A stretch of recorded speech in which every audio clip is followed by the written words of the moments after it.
Olá e bem-vindos! Hoje a gente mergulha numa história antiga, num nome que ecoa lá dos tempos bíblicos, sabe? Cheio de mistério, de conflito. Aruset-Aguim. Um nome forte, né? E ligado a figuras bem marcantes. Exatamente. A juíza Débora, uma das mais famosas de Israel, e também um general cananeu, assim bem poderoso, o Sísera.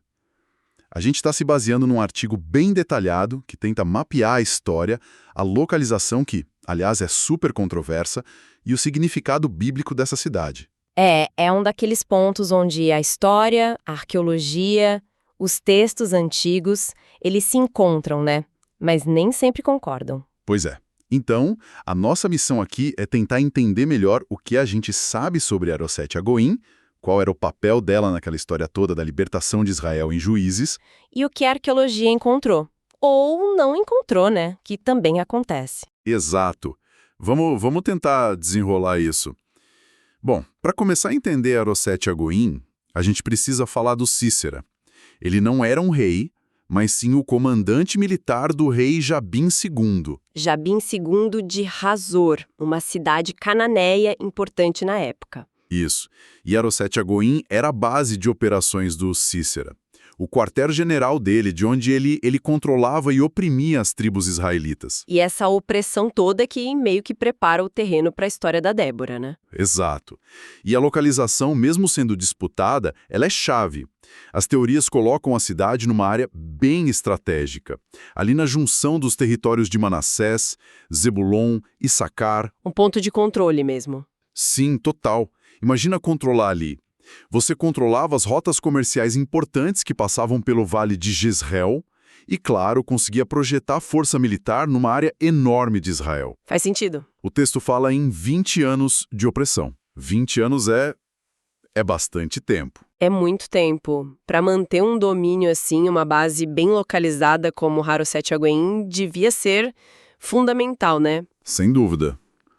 Mas achar o endereço exato dessa base, dessa Haroset-Agoim, aí é que a coisa vira um quebra-cabeça arqueológico.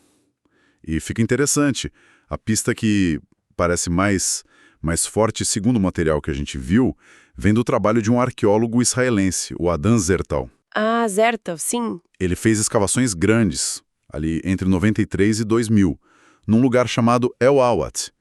Fica nas colinas de Manassés, a oeste do Vale de Jezreel. E ele se convenceu, né, que Awat era Haroset-Agoim perdida. E o que ele achou lá em Awat é fascinante, por vários motivos. Primeiro, o lugar em si. Não era uma cidade cananeia, digamos, típica daquele período. Como assim? Zertal descreveu uma cidade fortificada, sim, mas com umas características bem únicas. Muralhas enormes, tipo ciclópicas, passagens super estreitas, meio tortuosas entre as casas, diferente. E as casas em si, as moradias, eram mais arredondadas, ovais, bem diferente do padrão retangular que era mais comum na região. Alguns interpretaram isso como talvez uma origem ou uma influência diferente.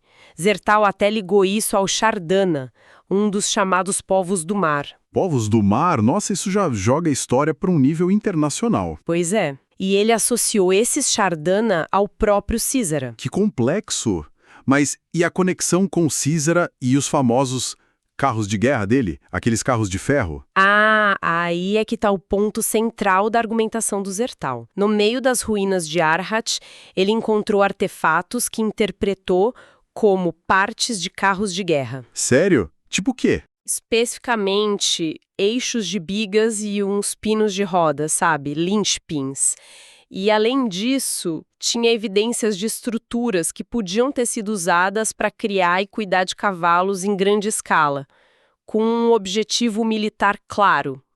E o que torna isso tão impactante é a ligação direta com a descrição lá em Juízes 4, né? Sim, o texto fala muito dos carros. Repetidamente, o poder do Sísera estava naqueles 900 carros de ferro. Então, achar restos materiais que apontam para a presença, talvez até manutenção ou fabricação desses carros ali em Arrote, Uau! é um daqueles momentos raros, sabe? Onde a arqueologia parece que que confirma quase que literalmente um detalhe de um texto antigo. Dá para imaginar a empolgação, achar um eixo de biga e pensar, será que isso aqui era do exército do Cícera? Exato.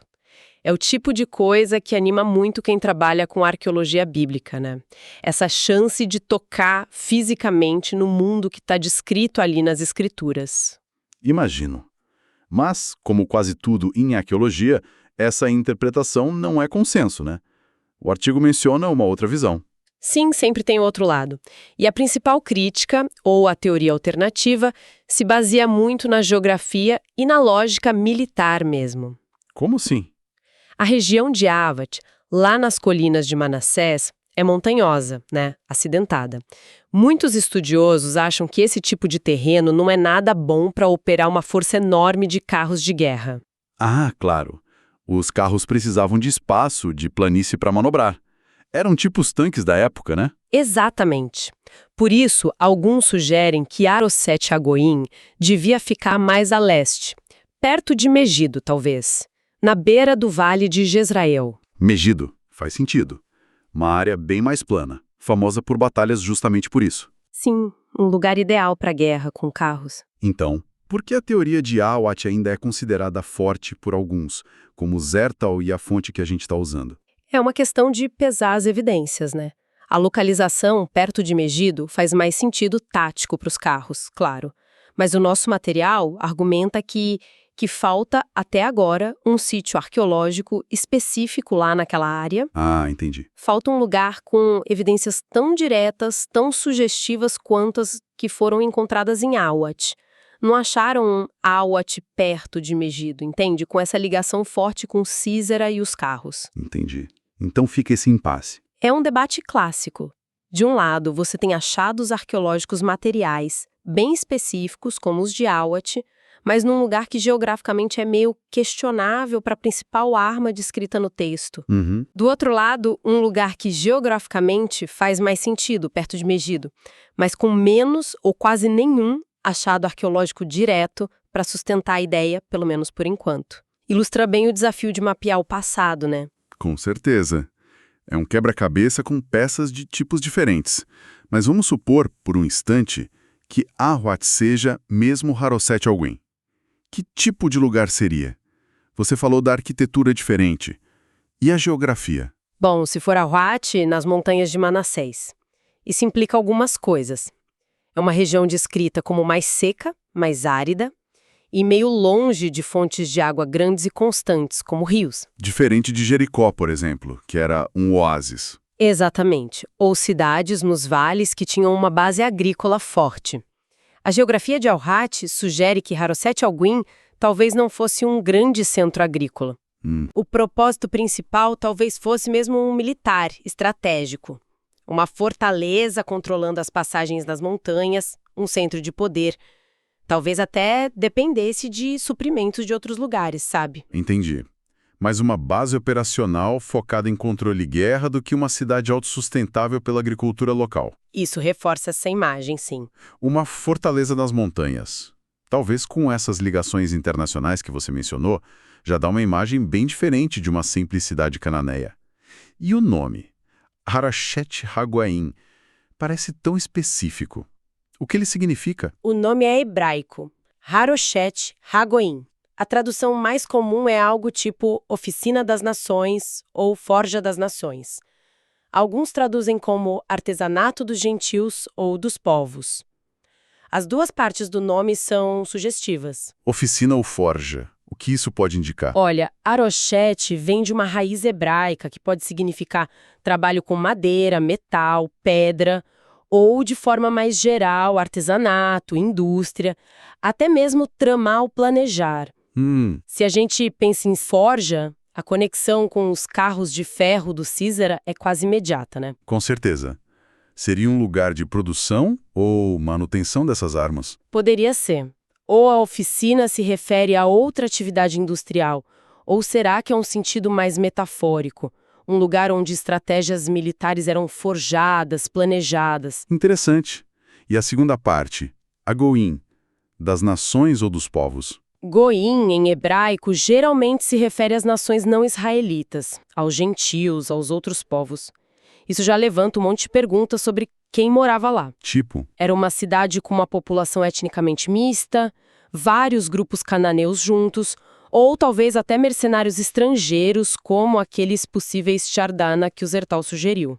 ou talvez o nome indicasse que era um centro de poder que dominava várias nações ou povos da região. Exatamente. Então o nome abre uma janela, assim, fascinante para a gente especular sobre a função econômica, social, política da cidade, vai além de ser só a fortaleza do Cícera. Poderia ser um lugar mais cosmopolita, então. Talvez um ponto de encontro, de interação ou de conflito, né?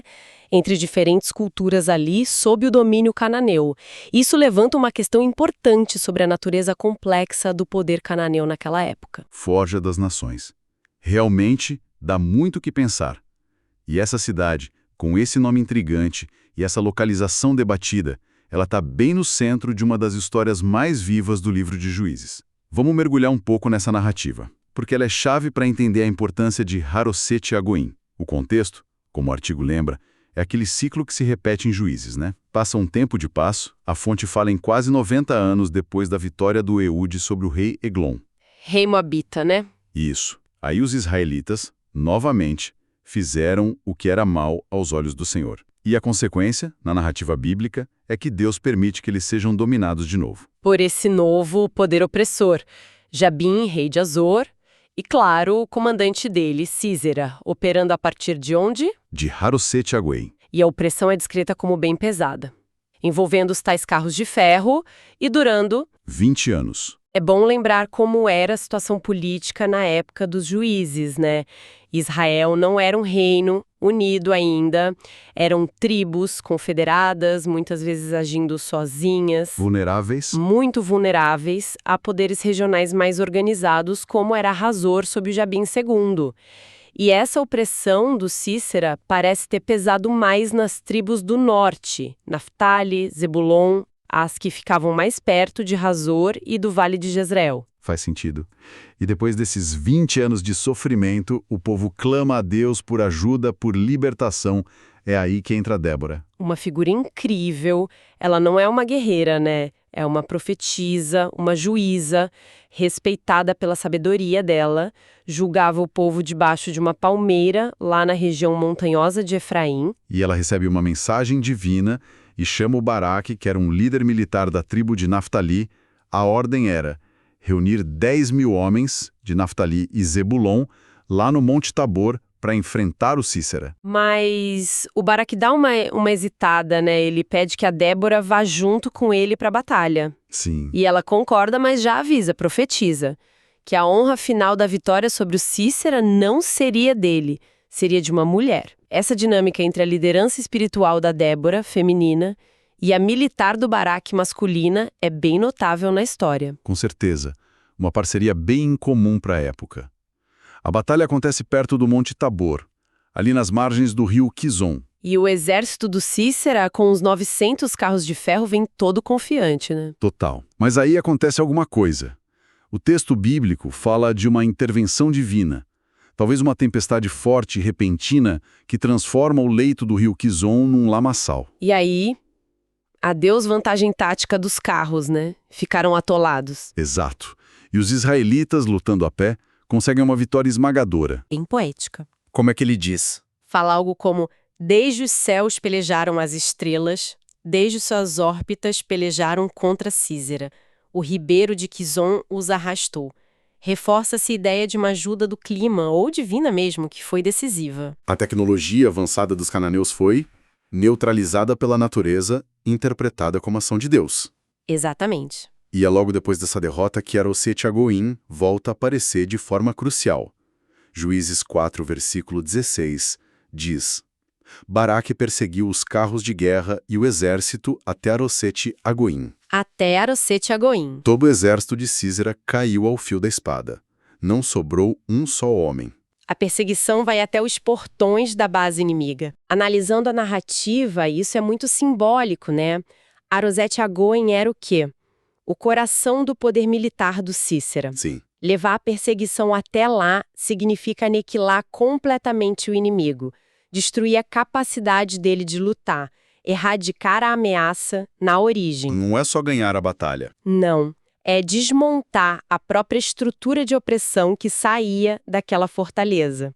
Se a gente conecta isso com o quadro geral de Juízes, a queda associada a Aroset-Agóin simboliza o fim daquele ciclo de opressão cananeia e o retorno da paz, que o texto diz que durou 40 anos. E enquanto o exército dele era dizimado nessa fuga para Aroset-Agóin, o Cícera mesmo foge a pé para outro lado. Ele vai procurar refúgio na tenda de Jael. Jael, esposa de Éber, o queneu. Os queneus eram um clã meio aparentado dos israelitas, mas que naquele momento tinham um acordo de paz com o rei Jabim. Então o Cícera talvez achou que estaria seguro ali. Provavelmente. Mas a Jael tinha outros planos. Ela colhe ele, dá leite, cobre com um manto e, quando ele dorme, exausto. Aí vem a parte chocante. Pois é, ela mata ele de um jeito bem brutal. Crava uma estaca de tenda na têmpora dele com um martelo. É chocante, sim, mas no Cântico de Débora é celebrado como um ato heróico. Que cumpriu a profecia, né? Que a glória da morte do Císara seria de uma mulher. Exatamente. A morte do general sela o destino do poder cananeu ali. O rei Jabim II, sem o comandante, sem o exército, acaba sendo derrotado também e Hazor, a capital dele, destruída. Embora essa destruição de Hazor seja outra história arqueológica complicada. Que história intensa, cheia de estratégia, intervenção divina, coragem, brutalidade. E Aroset-Agóin está ali no começo e no fim, a base da opressão e o destino final do exército derrotado. Tentando juntar as peças que a gente conversou, com base no nosso artigo, Aroset-Agóin surge como essa fortaleza estratégica, né? Base do temido Císera, figura central na história de Débora e Baraque. A localização exata continua sendo um enigma arqueológico. A candidata principal é a Haliwart, nas colinas de Manassés. Com aquelas descobertas intrigantes, os possíveis restos de carros, a arquitetura diferente, que ecoam o relato bíblico, né? Mesmo que a geografia seja um ponto de debate. E a alternativa perto de Megido faz mais sentido tático para os carros, mas, segundo a fonte, ainda falta evidência arqueológica mais direta por lá. Exato.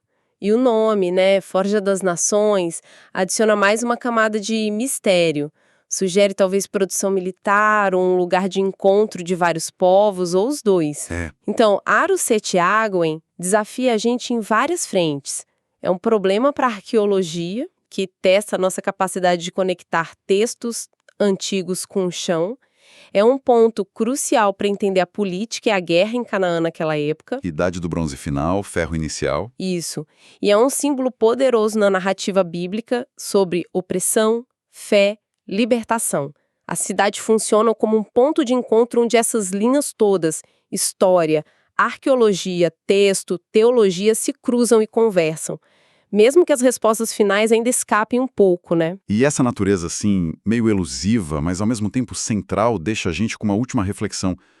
O artigo focou muito na conexão militar e bíblica de Aroset-Agóin, principalmente por causa do Cícera. Sim. Mas, pensando naquele nome, Forja ou Oficina das Nações, o que mais poderia estar sendo forjado ali, além de armas ou estratégias de guerra? Boa pergunta. Se era mesmo um ponto de encontro de povos diferentes, num lugar estratégico, que outras interações poderiam estar acontecendo ali, sabe? Culturais, comerciais, tecnológicas, talvez escondidas sobre a superfície dessa narrativa militar que chegou pra gente. Talvez Aroset-Agóin fosse um microcosmo daquela interação complexa e muitas vezes brutal de culturas que definia a antiga Canaã. Um lugar onde não só exércitos eram formados e desfeitos, mas talvez outras coisas também. Fica aí algo pra gente pensar sobre as camadas de vida que podem existir por baixo das grandes histórias de conflito, né?